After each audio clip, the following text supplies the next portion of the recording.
exemplifies the cultural, legal, societal, and other forms of injustices women go through 30 years after the Beijing Conference, as well as their struggle for justice and reparation.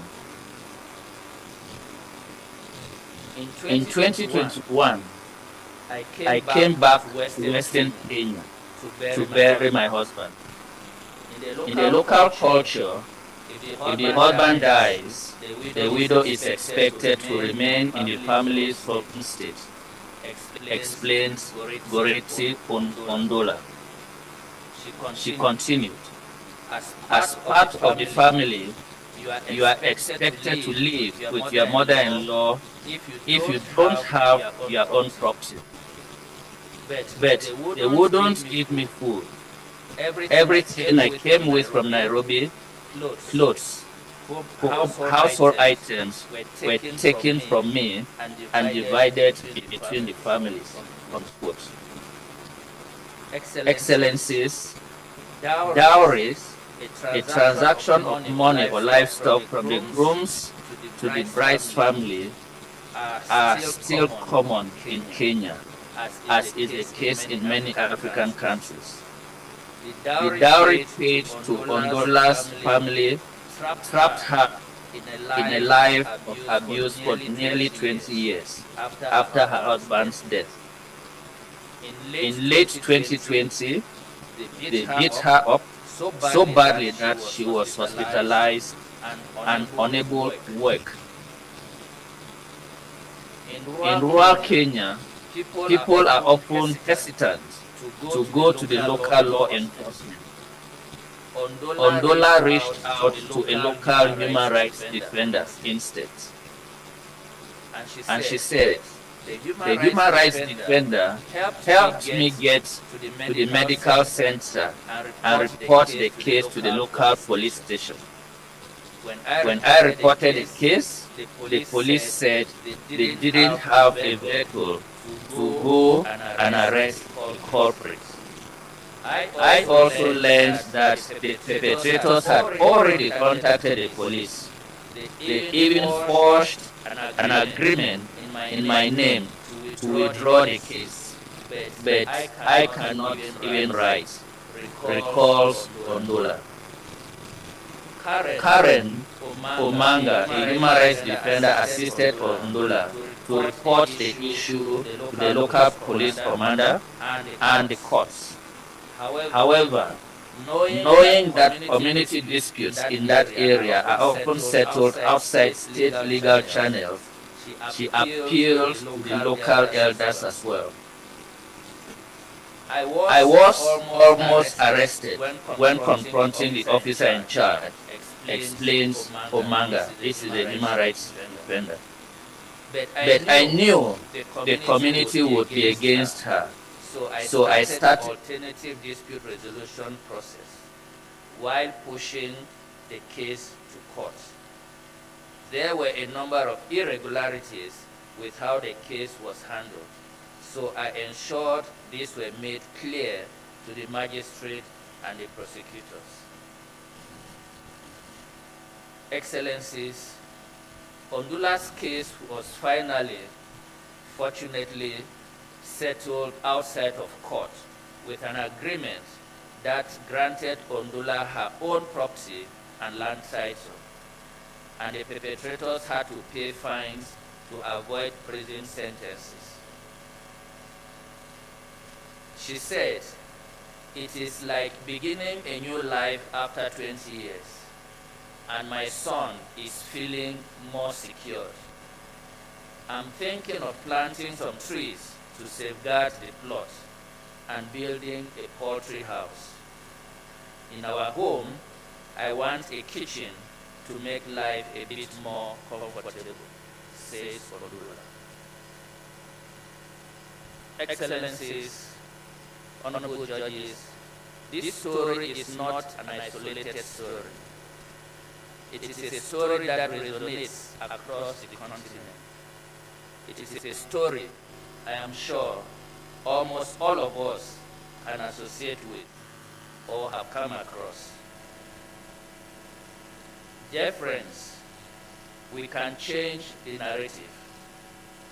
Better education, better policies, better practices, support and funding can prevent these all too common stories. We have the power to change the story. On behalf of my colleagues who have worked tirelessly to put this seminar together, and on my personal behalf, I welcome you to the seat of justice. I welcome you to the human rights and justice capital of Africa. As you deliberate during this seminar, I call on us all to take just a minute of quiet, to think about your daughter, to think about your sister, to think about your aunties, to think above all about your mother. What kind of justice, what kind of reparation would you render to them? Justice for women is our collective responsibility. Justice for women starts from the home. Justice for women starts with you. Let us change the story. Thank you.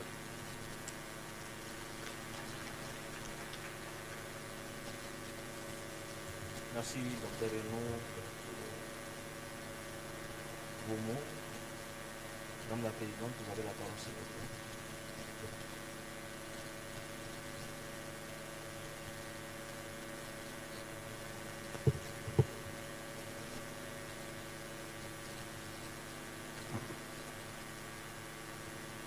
Good morning, Excellencies,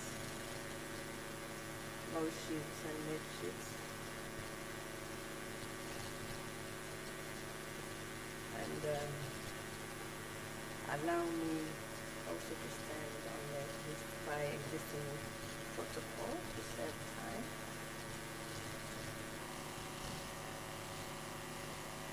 The former UN Secretary General Kofi Annan once said, I quote, "Violence against women is perhaps the most shameful human rights violation, and it is perhaps the most aversive. It knows no boundaries, geography, culture, or wealth. As long as it continues, we cannot claim to be making real progress towards equality, development, and peace.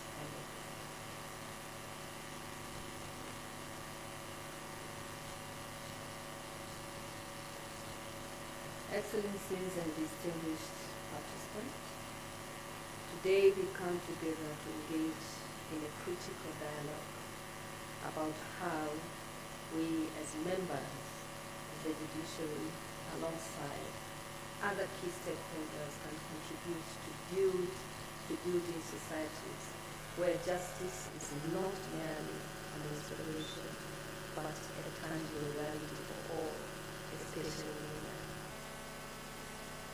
Our responsibility to build a world rooted in justice, equality, and unity for women is immense. The discussion we hold today are crucial for laying the groundwork for meaningful change in the lives of those who have suffered deeply.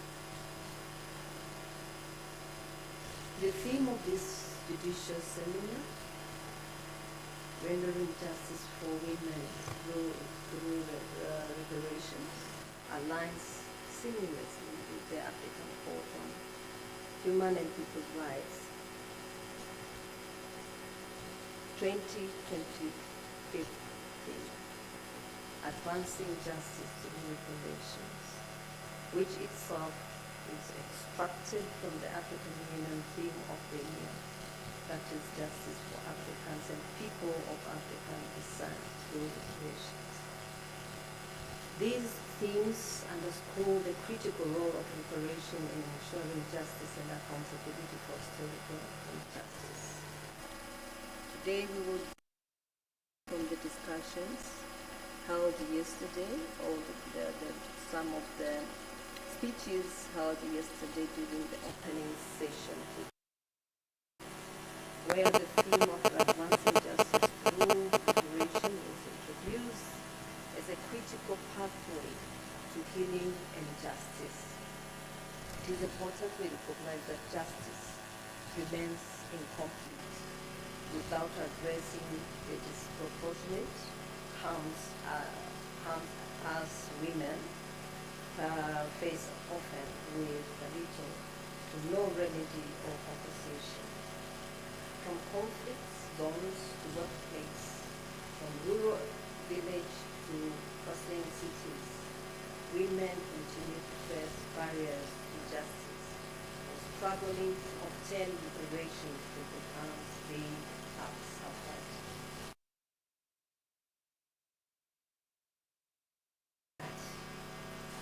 By addressing gender-specific harms and promoting redress for violations, it will foster a justice system that is inclusive, transformative, and responsive to the unique challenges faced by women. The discussion and outcomes of this seminar will contribute to advancing the broader vision of reparations as a vital tool for achieving sustainable justice and upholding human rights across the continent. However, this commitment does not mean men are forgotten or excluded. Men too have the right to justice and reparations, and their struggles must not be overshadowed.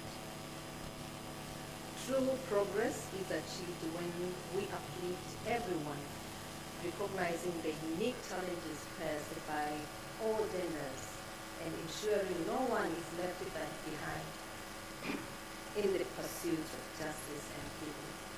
As we convene to address the critical issues of rendering justice for women through reparations, it is essential to recognize the pivotal role reparation plays in addressing the profound harms suffered by survivors of sexual and gender-based violence. Justice for these women cannot be achieved solely through the punishment of perpetrators. It must include measures that provide holistic redress, helping survivors heal from their psychological, emotional, and physical wounds inflicted upon them.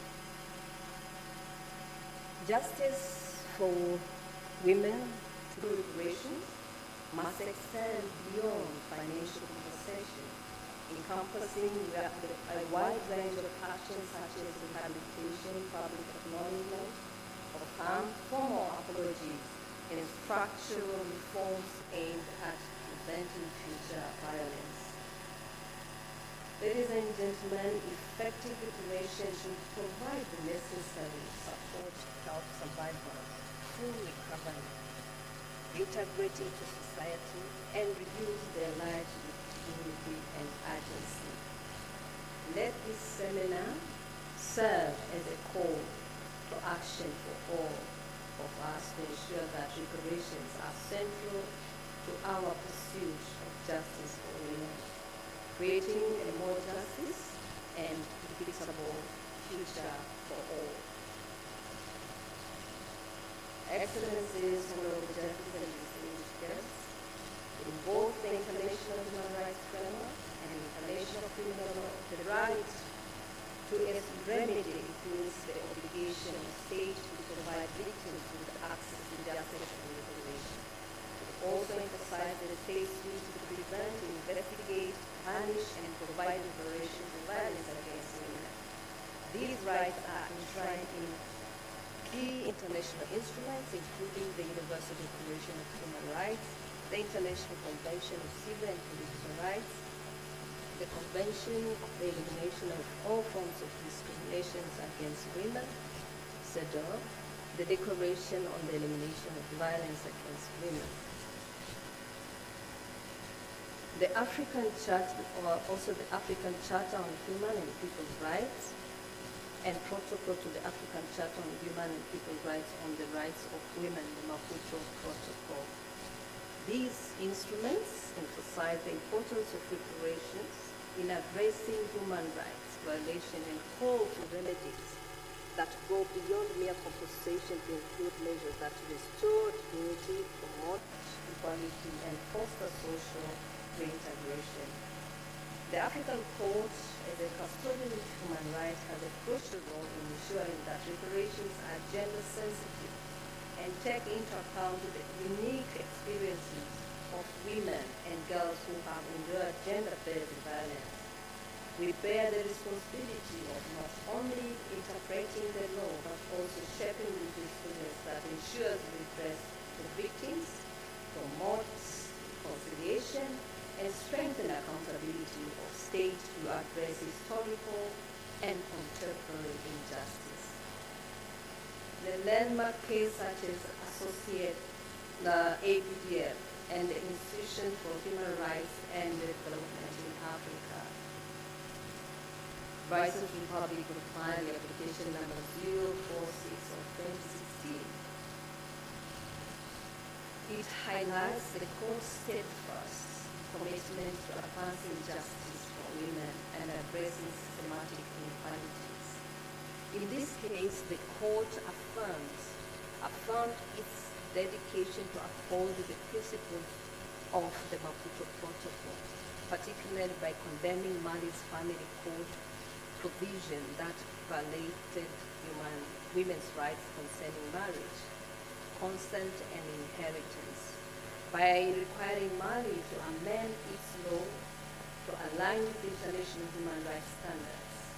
The court demonstrated how strategic litigation can be a powerful tool to challenge harmful practices, eliminate discriminatory laws, and set transformative precedents.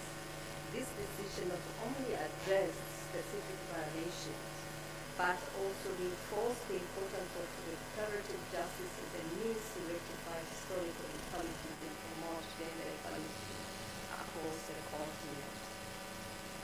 Excellency and dear participants, as we acknowledge this as success, we must also recognize the challenges that persist. The underutilization of strategic litigation to address violence of women's rights, coupled with the inadequate implementation of judgments and recommendations, underscore the need for strengthening mechanisms and enhancing collaboration among stakeholders. The issue of women's rights violation, particularly sexual and gender-based violence, remains a deep concern challenge both globally and across Africa. Women continue to suffer physically, emotionally, psychological harm, often as a result of entrenched cultural, political, and social inequalities, and perpetrated by patriarchal structures and a culture of impunity. In conflict zones, sexual violence is weaponized, aimed at dehumanizing and destroying communities.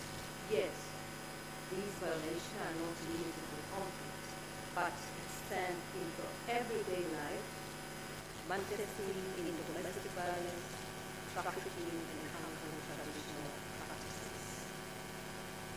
Excellencies and ladies and gentlemen, the challenges in rendering justice for women who have suffered injustice are numerous, complex, and deeply entrenched in systematic issues.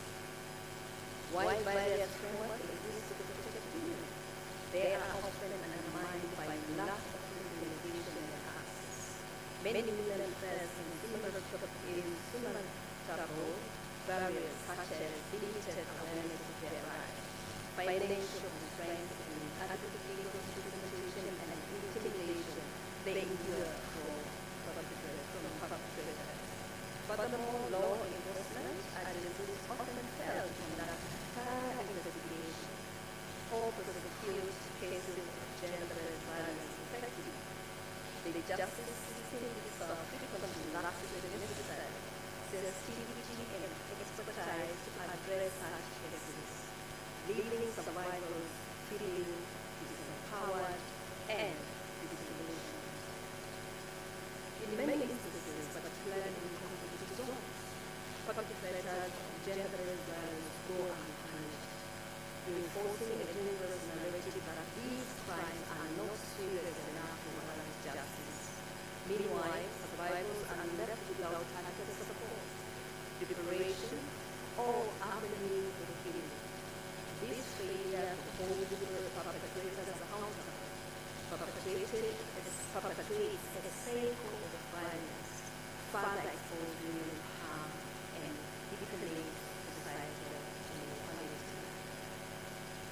Excellencies and dear friends, as we gather for this judicial seminar, it is imperative that we confront these challenges head on. Relevant justice for women is required more than legal development. It demands a holistic approach that dismantles cultural barriers, strengthening enforcement mechanisms, ensuring accountability, and prioritizing reparations. Only by addressing this systematic issue can we break the cycle of violence, restoring the dignity of survivors and building a justice system that genuinely upholds the rights and humanity of women. Is a way forward. It is vital to make use of global and regional experiences, allowing us to overcome best practices that can steer us towards impactful and sustainable outcomes. First and foremost, the active participation of women in the design, implementation, and monitoring of the registration program is indispensable. Second, reparation must be comprehensive and integrated into broader justice and transitional process. Third, the principle of non-repetition must be central to any reparation initiative. Reparations should not be seen as a one-time event, but as a cornerstone of systematic change aimed at preventing future violence. And finally, the African court, along with other regional human rights institutions, must work closely with civil society organizations, international actors, and states to ensure that reparations are not only a legal obligation, but also a moral imperative. By fostering collaboration and sharing best practices, we can build a framework that ensures reparations are effective, sustainable, and transformative.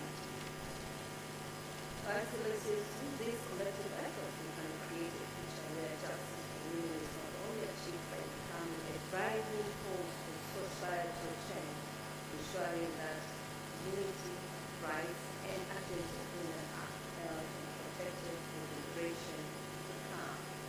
I call upon all stakeholders here today, including journalists, legal practitioners, human rights advocates, and policymakers, to commit to concrete action that will ensure justice for women. We must work together to create an environment where women are no longer silenced, where their voices are heard, and where their rights are respected and upheld. We must ensure that reparations are not just legal obligations, but a transformative process that empowers women, brings about systematic change, restoring their dignity and ensuring their rightful place in society. Together, we can build a future where justice and equality are not just inspiration, but realities for every woman and girls across Africa. This seminar, Excellencies, should serve as a turning point, a moment where we commit ourselves to the fight for justice, equality, unity for all women. Let us work together towards a future where women are no longer victims of violence, but active participants in shaping their societies, their communities, and their future. This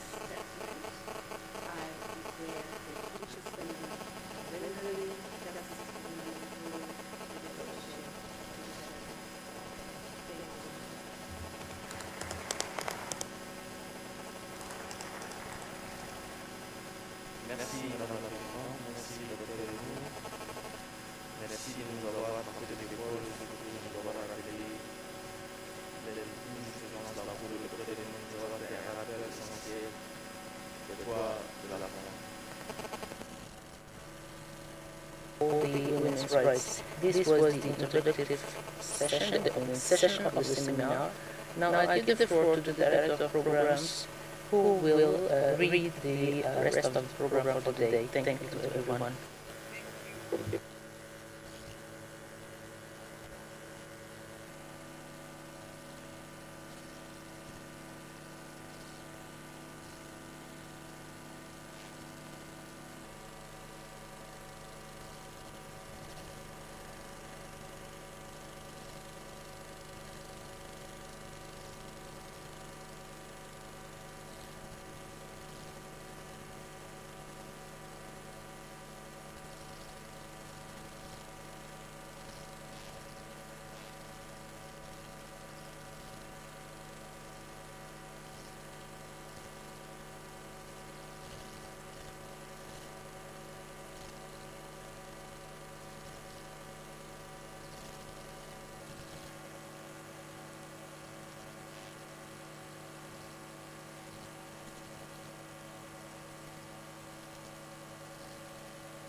criminal law, comparative constitutional law, gender, sexual and reproductive health rights.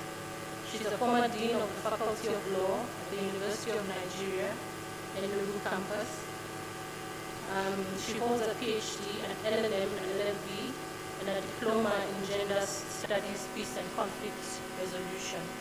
Between 2008 and 2014, she served as the UN Special Rapporteur on Trafficking in Persons, especially women and children.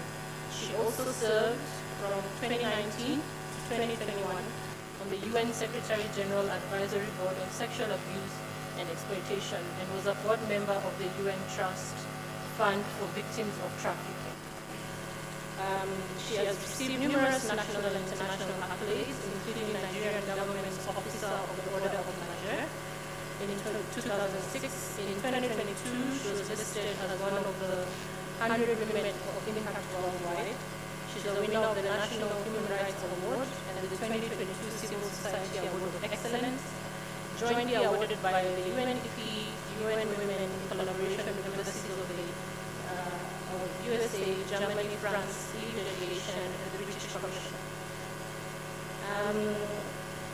She's been appointed in December, a capacity she still holds, as part of the 3 expert members of the Independent International Fact-Finding Mission of Sudan. She's also serving in this capacity, as I said. She's a pioneer in teaching women, children in the law.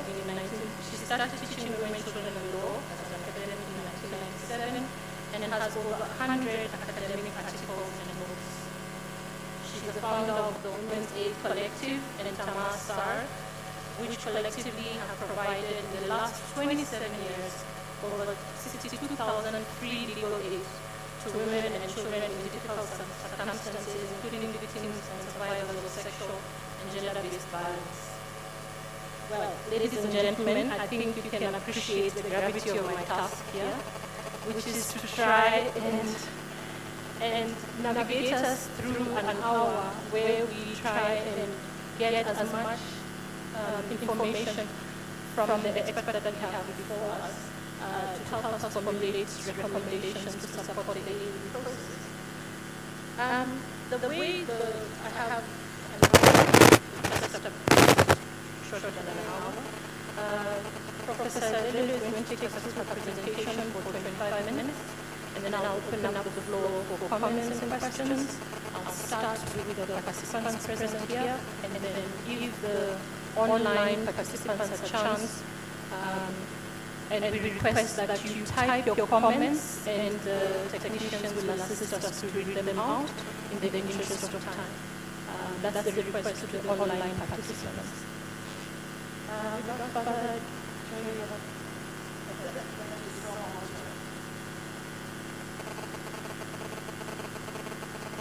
Okay. Thank you so much for that introduction. I want to recognize the President of the Board, as she said,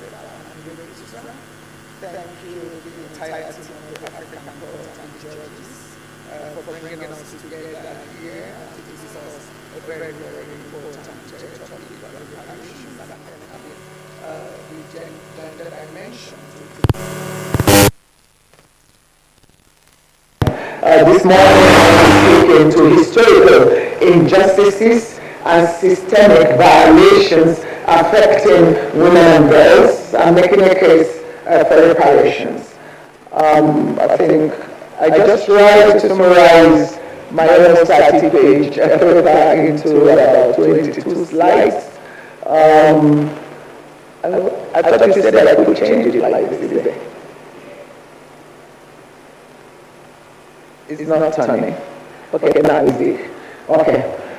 Thank you so much. So you can see the outline of the presentation. My paper is divided into 7 main parts, and then part 1 provides a summary of the paper, and part 2 serve as the introduction, just problematizing the discourse, while part 3 examines the gendered historical injustices against women and girls in Africa, highlighting key several areas of concern that we could also group into sexual and gender-based violence, such as breast ironing, female genital mutilation, widowhood practices, disinheritance, child early and forced marriages, political disenfranchisement, and sexual violence in the context of conflicts.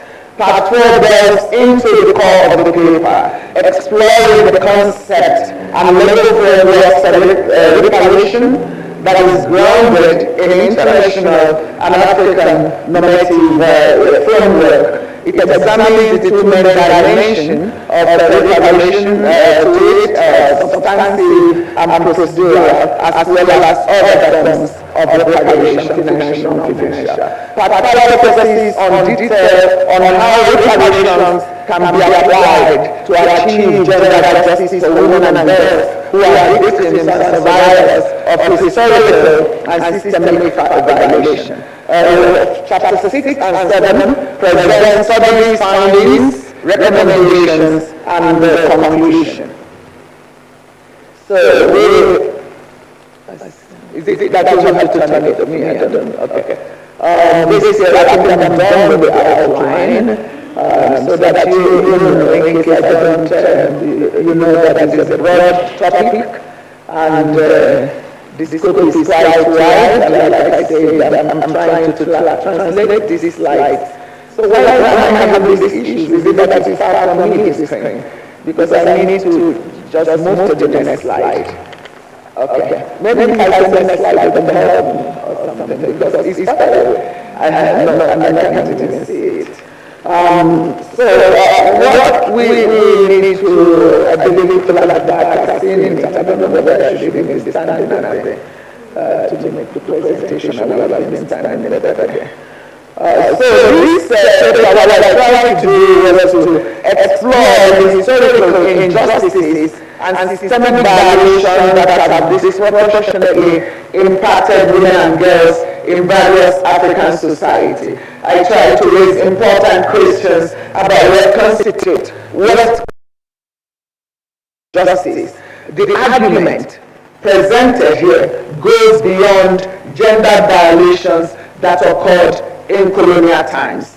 It includes both pre-colonial and post-independence violations in many parts of Africa, which together represent what we can call systematic or systemic violation of human rights of women and girls.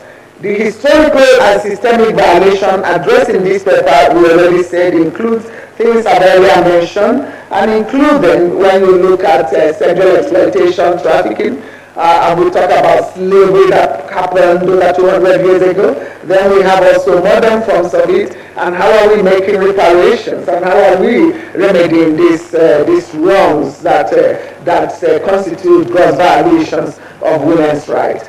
I try to examine the issue of sexual violence in the context of ongoing conflict or past conflict in Liberia, Sierra Leone, Democratic Republic of Congo, Rwanda, and then ongoing conflict in Sudan.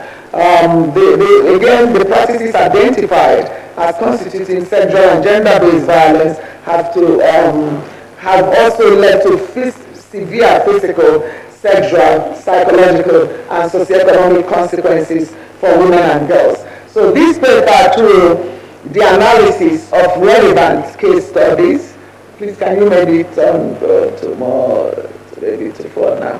So, but this paper, through an analysis of relevant case studies and judicial decisions, demonstrate how reparations frameworks can be designed to address specific gender harms.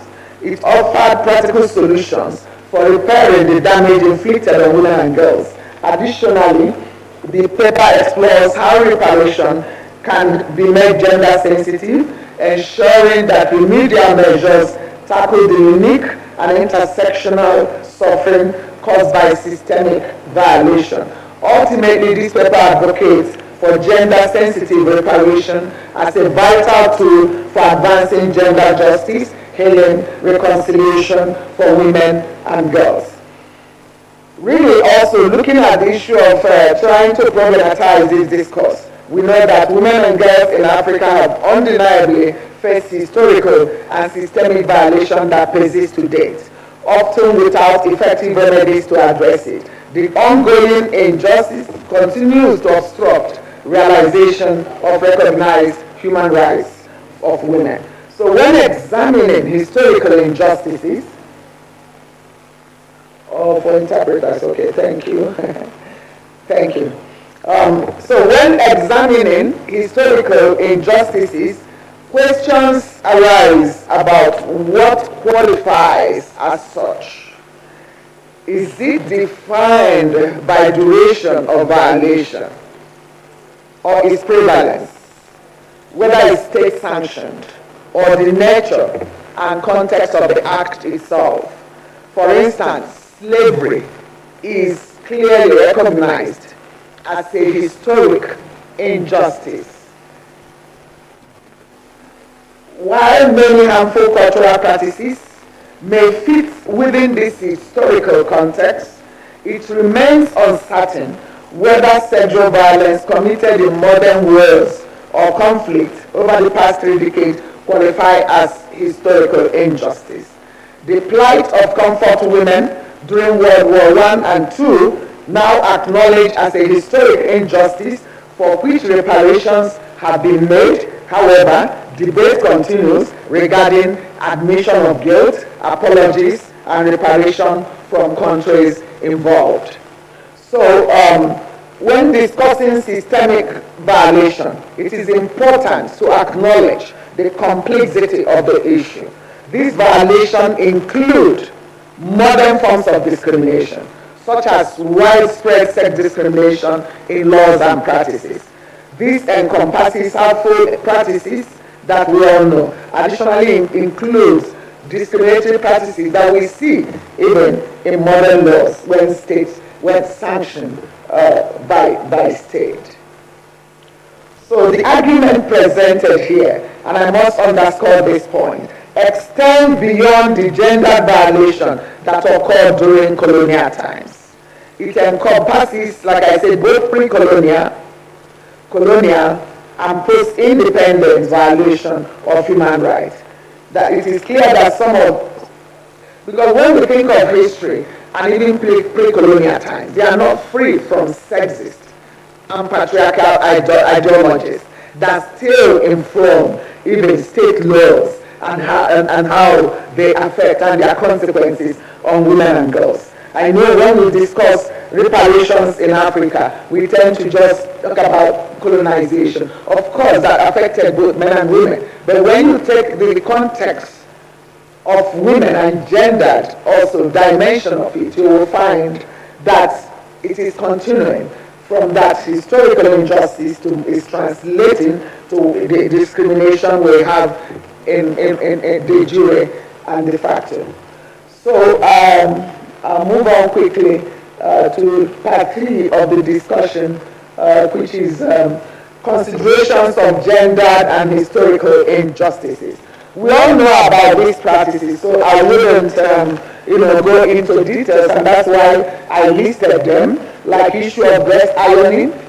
We used to think, of course, Cameroon is well known for this, but there are studies even indicating, and this is not actually difficult to fathom, because recently I visited one part of Nigeria, in northern Nigeria, Mubi, Yola State, and it was so close to Cameroon.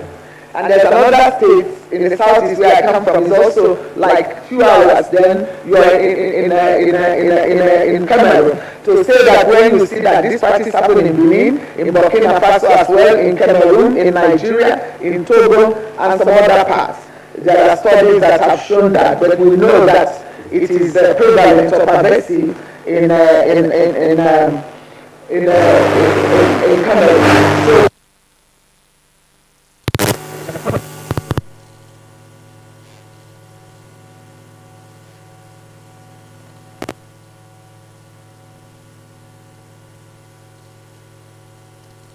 So, reparation. It's just that my research had to end somewhere. So then there is the issue of female genital mutilation. We all know the debate around that, whether we call it female circumcision or female genital cuttings. There is something also about the naming and the language, and we know how even in colonial times this informed the struggle. The Kikuyis in Kenya, and then even the demand by Jomo Kenyatta, okay, these colonialists, leave us with this practice. So when you're now talking of reparation and the ills of the colonialists, so how implicated are even African states when it comes to gendered nature of this violation?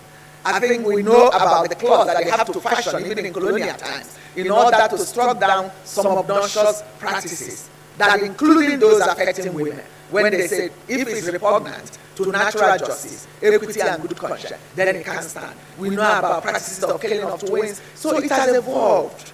We've evolved. Yes, I agree. Africa was distorted by colonialism, and we are still, grappling with it. But more than 70 years for many countries after, what has happened?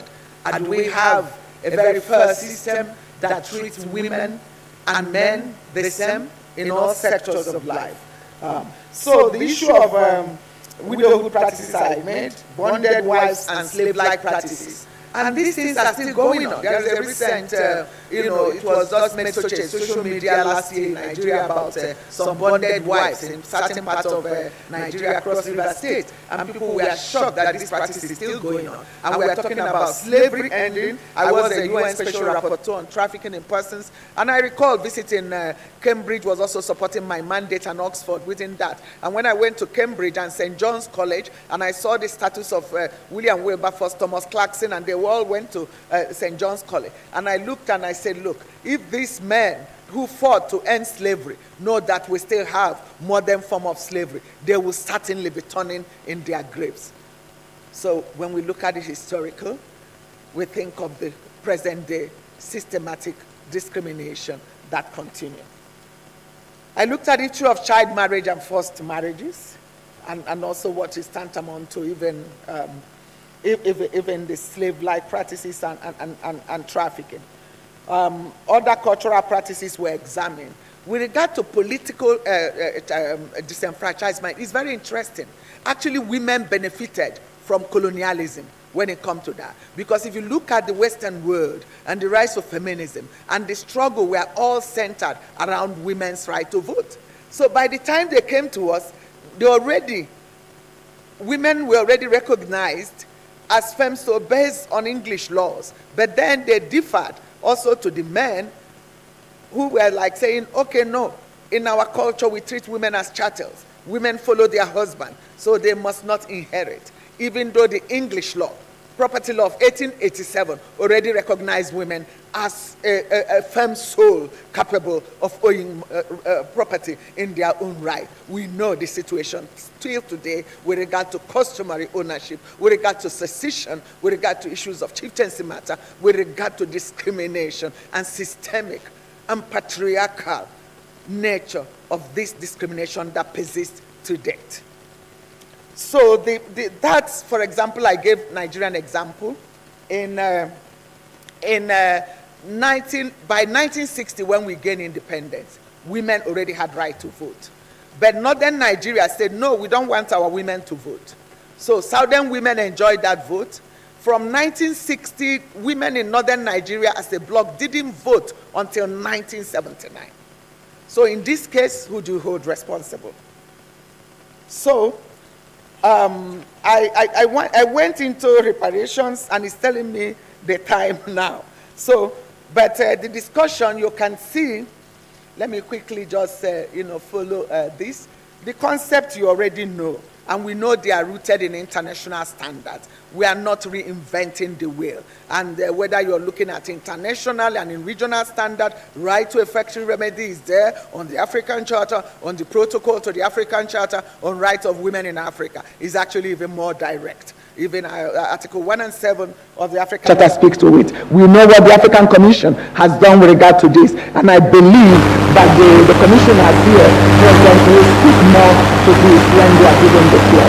So I discussed both the international and African human rights system, and then the forms of reparation that is recognized. In terms of some parties reparation, in accordance with the major standard now, which fortunately has been also moved from soft law to hard law by the International Convention on Enforced Disappearance, that has actually kind of legalized it as it is a treaty. It's the UN Basic Principles and Guidelines on the right to remedy and reparation for victims, outline the reparation, that reparation should be adequate, effective, and prompt for victims of gross violations of human rights or serious violation of international human rights. And what are the 5? From yesterday, we've heard about this: restitution, recovery, compensation.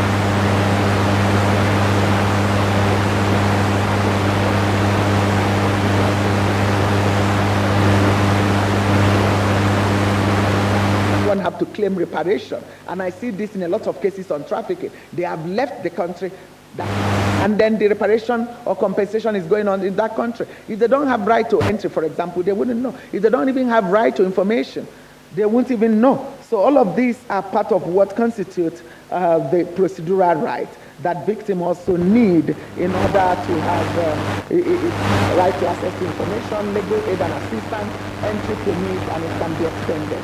We have also from, I'm looking at my time actually, I have to take it. 1908, please, so I know when I'll finish. I'm looking at my time. Yes, I think you yeah, I put down the time when I started at 08, so I know other 25 minutes it will be. So please, you look at your time. Thank you. So the forms of, I looked at the procedural reparations, and then other forms like forms of financial, non-financial. Most of them were mentioned yesterday, so I wouldn't go into details, but if you see my paper, you will find them. This is not responding. I can move beyond this. Thank you. I want to just get to the towards the last part. On the judicial decisions, is very, very interesting, and I wish I have time to really go into that. But it's important to know that the cases, both from the Permanent Court of International Justice to ICC to the even African Court, that there have been a lot of interesting decisions, and it has evolved from 1928 when the first case of José's factory case that was decided by ICJ to the present day cases that we have. The African court cases I mentioned as well. There are about 3 of them out of the about 15 or so. They've given a decision up to more than a dozen, which is interesting, even though you will see in my findings that the cases on women and reparation with regard to historical injustices are still far in between. So I look at the 3 case studies, and these case studies are particularly interesting. The Namibian communities on the historical injustice, the issue of reparation paid by Germany and undertaking that they pay this, they offered an apology during presidency of Angela Merkel, and they went further negotiation and discussions around lack of participation for the victims, and then of course Germany said we can't pay more than this is it. The discussion is closed.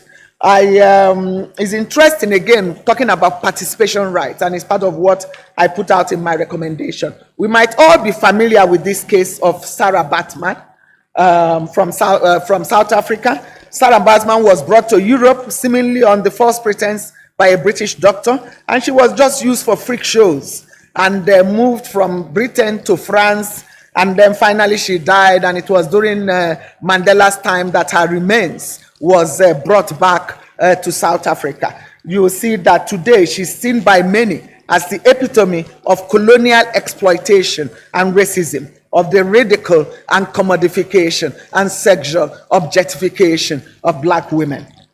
So during the presidency of, at least today, she's been interned in Eastern Cape, and you look at what is in her grave there.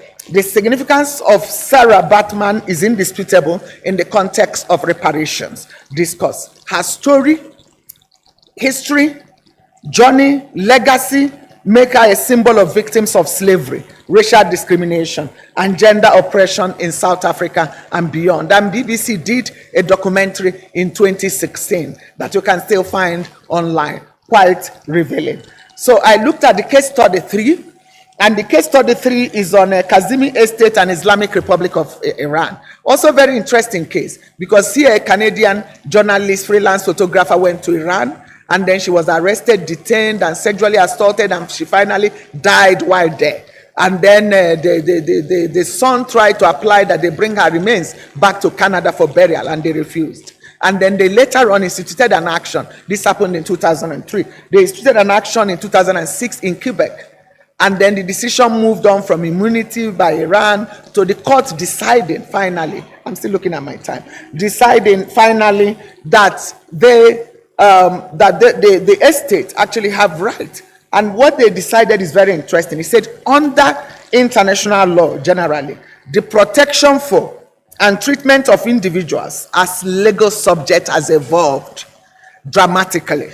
With that evolving protection has come the recognition of a victim's right to redress for a violation of fundamental human rights. The claims for civil damages brought by case X state and her son H are founded on Canada's and Iran's obligation under international law. And they talked about torture being part of jus cogent, preemptory international law for which no derogation is permitted. And these are very interesting findings that court, and that's why I used it for comparative purposes. So finally, going to findings, recommendation, I wouldn't be able to go through all my findings, but it's interesting that reparation should be victim-led, ensuring effective participation. As Human Rights Watch noted regarding Germany's reparation to Namibia communities, if Germany truly wants to right the wrongs of its colonial past, it can only do so if the people affected and their voices are at the center of the process. That highlights the need for victim-centered approach. It must also be child-sensitive. It must also be gender-specific. Then I try to make recommendations. Recommendations is the final component of this. And I said, and I have quite a number of recommendations. I wouldn't be able to go through all of them. Said women and girls victims. Let me see if it's coming to the recommendation. Okay, this is it. Whether historical or not, must be provided with adequate reparations for harms suffered. Making gender reparations is imperative for gender justice founded on the principles of equality and non-discrimination.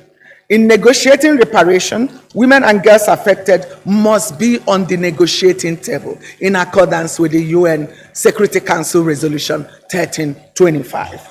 The process must be victim-centered, engendered, open, transparent, and human rights-based approach. When dealing with victims and survivors of sexual violence, it is recommended to take extra measures to protect the private identity where necessary and avoid labeling that will further stigmatize them in the communities or result in drawbacks from them coming out to even make the claims. We talked about culture, language sensitivity, and then I looked at the issue of legal aid, integrated services, all being part of what will enable, even psychosocial support will enable victims to come forward.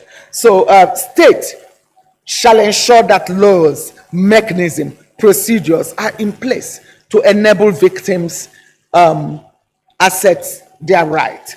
We have to look at freezing accounts and all of that.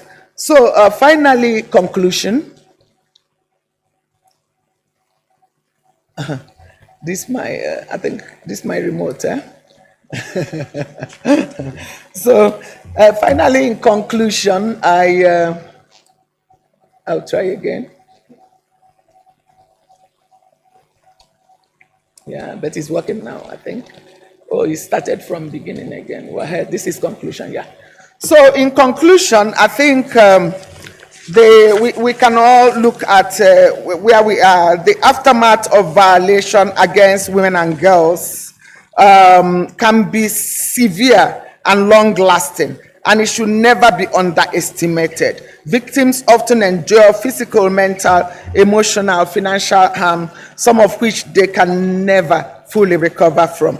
This highlights the importance of the right to effective remedies and reparation, which are crucial. I didn't have time to mention, there are times that restitution may not be possible. There are times you need combination of all of the substantive and also procedural. A gender reparation framework should include financial assistance, psychological support, community-based resources, etc. Finally, I think the time has come for gender-sensitive judicial and negotiated reparations. That's the statement I leave you with. Yeah, oh, I think it's gone. So, but that was really okay. Get to the last if you have access to this. So the time has come for gender judicial and negotiated reparation, because it might not come to be decided by the court. It might be like in case of Germany. It might also be from negotiations. It might also be from quasi-judicial bodies. So we have to also put the context, the systemic, and what is now amounting to institutionalized violations in many parts of Africa when we discuss issues around reparation and righting the wrongs of historical past. Thank you so much. 2 minutes extra. Thank you. Thank you, Jokana. Thank you very much for that. The paper is about 22 pages long. So I think the updated one is 27 pages. So we have to give her credit for trying to squeeze it into 25 minutes. We now have about 20 to 25 minutes to engage in a discussion. Just to contextualize it quickly before I take comments, is the fact that Joy is taking us down the path of questioning how we, going into the theme of the AU for 2025, how do we balance the court's role in administering reparations for gender-based violence in a context where at the regional international level, we are, as Africans, taking the position that we are seeking reparations from previous colonizers. And we, for instance, litigators who came before the court against Mali in the case on child marriages, brought a case against Mali. And the submissions were based on patriarchy and concepts that have quite generally been accepted as root causes of violence against women. And the majority of the instances of manifestations of historical injustices that Joy's presentation set out demonstrate this link. But now, in embracing the theme, where we as Africans are trying to address historical injustices, we want to, I don't want to use the word problematize, but question if that discussion is happening at that level, seeking reparations against the previous colonizers of African states. Women on the ground in Africa whose rights are being violated, their violations have been ongoing. The perpetrator has been pre-colonial, colonial, and current governments. Where do we draw the lines in terms of formulating remedies, in terms of formulating reparations that will address both the patriarchal roots as well as the colonial historical injustices roots of the violations? With that, I would like to open the floor for comments, questions. I'll take them in rounds of 4 and then give Joy a chance to respond and then come back to the room. I've seen you, sir. I've seen the lady at the back. I see you and the gentleman. So that's 5 for now. So I'll start with you. Yes, I'll start with you.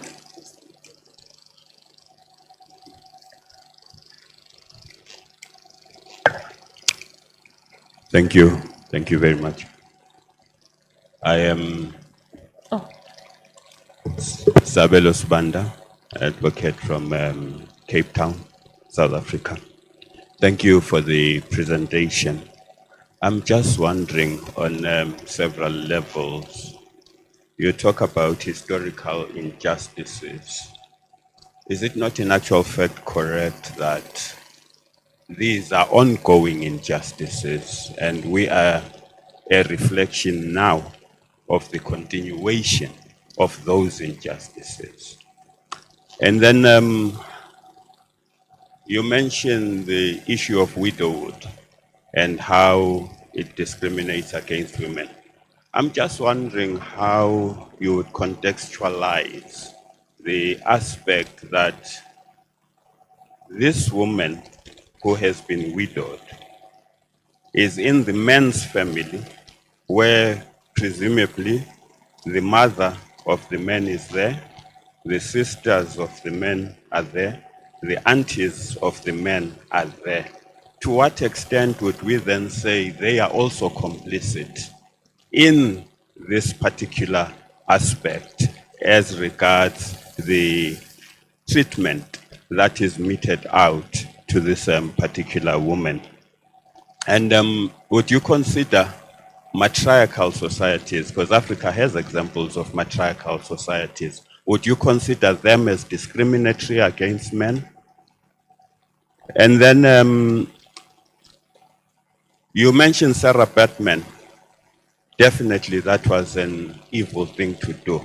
But should we not view Sarah Batman within the context of the human zoos which were rampant in Europe and also in the United States, with the United States standing out on the case of Ota Benga, the man from Congo, who was also treated in the same way as Sarah Batman, basically.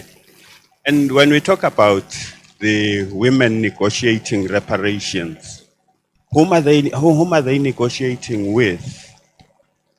Who exactly is being viewed as the entity or the individual or the group responsible for these reparations? So, should we not be thinking from a perspective where we don't allow our children to grow up to be men and women, and only then do we start talking about women's rights? Should we not be teaching our children at an early age? For example, when I was young, a little child, a young man, I hit my sister in primary school. My father was not happy. And what he said to me was, two questions that have shaped my life. Are you a coward? And I said, no. And he said, the only man who lifts up his hand against a woman is a coward. And then says, have you ever seen me assault your mother?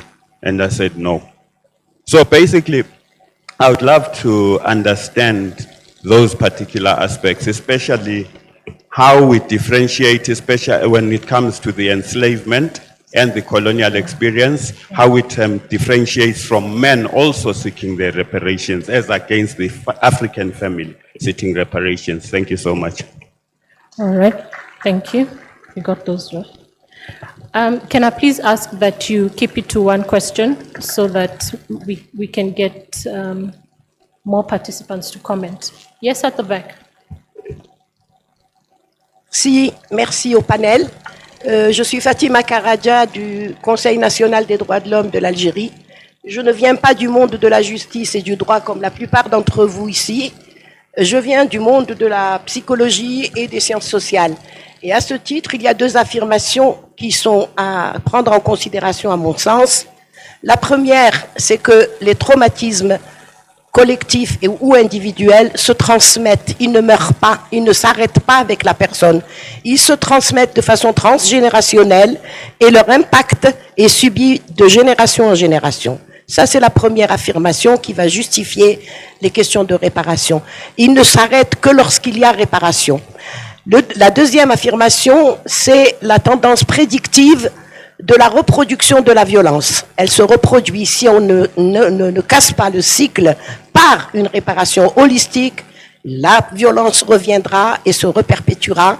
Si on en doute, il suffit de regarder ce qui se passe en Palestine commis par un peuple qui a subi la violence la plus terrible, une des violences les plus terribles de l'histoire, et il est en train de la reproduire. Donc, vu ces deux affirmations, j'en viens à la question de la réparation pour notamment les femmes. Il est clair aujourd'hui que dans le ciblage de la violence envers les femmes, il y a une dimension genre qu'on ne peut plus nier. Ce n'est plus une violence contre un être humain seulement, c'est dirigé vers les femmes. Que ce soit dans l'esclavage, que ce soit dans l'apartheid, que ce soit dans le colonialisme, que ce soit dans les conflits. Violence against women is systematic and systemic. It impacts women, specifically the bodies of